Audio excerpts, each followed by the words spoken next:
How to use HeyGen review properly. Beginner mistakes that cost you. HeyGen is a cutting-edge platform for iGenerate content, but beginners often make mistakes that reduce its effectiveness. Here's how to use it properly. The first mistake is ignoring prompt quality. HeyGen relies on clear, detailed prompts for accurate outputs. Beginners often input vague instructions, producing subpar results. Be specific, include context, and outline desired formats to get the best output. Second mistake, overusing default settings. The platform has adjustable creativity, tone, and style parameters.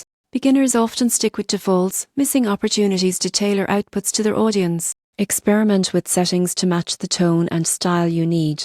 Third mistake, skipping review and editing. iGenerated content isn't perfect.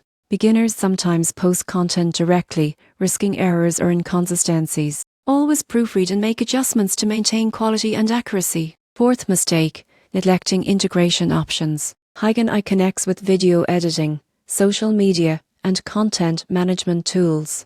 Beginners may use it standalone, missing workflow efficiencies. Integrate HeyGen into your content pipeline for faster and smoother production. Finally, some users ignore ethical guidelines. Ensure that iGenerated content respects copyrights, avoids misleading statements, and maintains professional standards. This protects both your brand and your audience. Using HeyGen properly means crafting precise prompts, adjusting settings, reviewing outputs, integrating with workflows, and following ethical guidelines. Avoid these beginner mistakes, and you'll maximize the value of content creation efficiently and responsibly.